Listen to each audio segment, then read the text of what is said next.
This is the story of Lady and the Tramp. You can read along with me in your book. You will know it is time to turn the page when you hear the chimes ring like this. Let's begin now. One snowy Christmas, Darling received a very special gift from her husband. She unwrapped the brightly wrapped box, and out popped a beautiful little puppy. Oh, Jim, dear, she's beautiful. I think I'll call her Lady. Lady had found a very happy home with Darling and Jim, dear. Her afternoons were spent playing in the park with Darling, and later she would race Jim, dear, home from work. One summer day, Jim, dear, came home with a surprise for Lady. Here you are, girl, your very own collar and license. Why don't you show them off to Jock and Trusty? Lady trotted proudly next door to see the neighboring dogs. Notice anything different, Trusty? Why, Miss Lady, Drawled the aging bloodhound. you've got a new collar.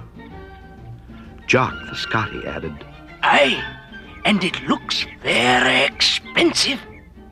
Later that summer, Lady noticed a change in Jim, dear, and Darling. The races home stopped, as did the afternoon walks. Instead, Darling just sat home and knitted. Poor lonely Lady sat outside and wondered why her owners were acting so strangely. The answer came a few weeks later. There was tremendous excitement in the house. Jim, dear, happily telephoned his Aunt Sarah. It's here, and it's a baby, a boy. I'm a daddy. Lady tiptoed upstairs and peeked carefully into a frilly crib. Oh, it's the cutest little human I've ever seen. So this is why Jim, dear, and Darling were acting so strangely. Lady rushed outside to tell Jock and Trusty about the beautiful baby. As she talked, a stray dog with no collar or license entered the yard. He sauntered right up to Lady.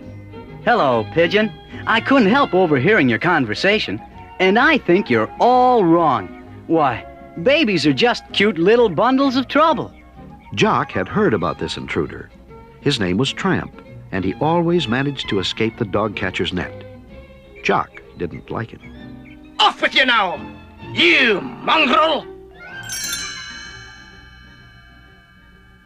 When Jim, dear, and Darling left for a weekend, Aunt Sarah came to stay with the baby.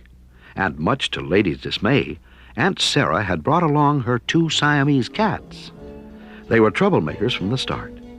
One cat headed right for the canary cage, while the other tried to make a meal out of the goldfish. Lady chased after them and spoiled their plans, but not before the cats had made a shambles of the living room.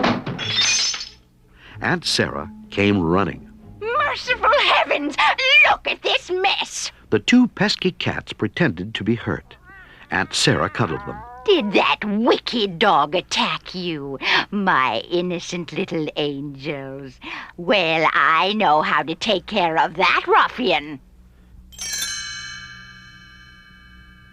Aunt Sarah didn't waste a moment. She grabbed Lady and marched right down to the local pet shop. Clerk, I want a muzzle. A good, strong one. The shopkeeper strapped a heavy muzzle onto Lady's face. It was so tight that she could hardly open her mouth. Lady wiggled out of Aunt Sarah's arms and bolted out of the store in fear. Up one street and down another she fled, trying to escape the horrible muzzle. She soon found herself lost and in a very bad part of town. 3 big dogs spotted Lady and gave chase, snarling and snapping, until they had her trapped in a blind alley. As the snarling dogs inched closer to Lady, another dog leaped to her rescue. It was Tramp. Single-handedly, he fought the vicious dogs and sent them yelping away. Then he turned to Lady. Hey, Pidge, what are you doing on this side of the tracks? I thought you... Huh? A muzzle? Oh, you poor kid. We've got to get that thing off. Come on. Tramp led Lady to the city zoo. At a pond, they found a beaver struggling to pull a heavy log into the water. Pardon me, friend. It looks like you need a log puller. I happen to have a handy-dandy one here, modeled by the little lady. Just snip it off and it's yours. The beaver quickly nibbled through a strap, and Lady was free of the hated muzzle. Come on, Pidge. Let's find a place to celebrate. Tramp seemed to be known and welcomed everywhere they went. He had a different place to eat every day of the week. It's Wednesday, Pidge. That means we go to Tony's restaurant. You'll love it. Tony had a plate of bones all ready, but when he saw that Tramp had brought a lady friend, he served them a delicious dinner of spaghetti and meatballs. Then Tony took out his accordion and sang a beautiful love song, while Lady and Tramp dined by candlelight. Lady marveled at Tramp's carefree life, so different from her own.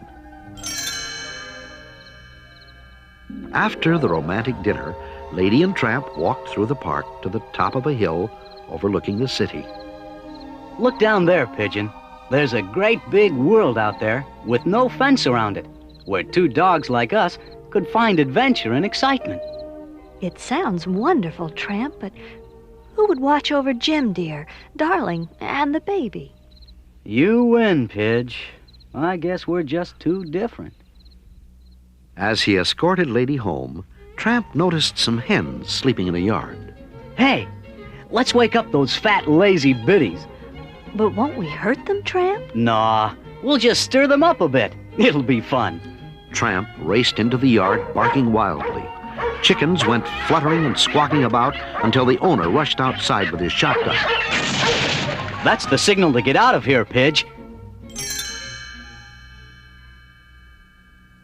Lady tried to keep up with Tramp as he darted around corners and scrambled over fences, but soon she was lost again. Without warning, the city dog catcher pounced on poor Lady and carted her off to the dog pound. That Tramp! I never would have guessed he was the type to desert a lady.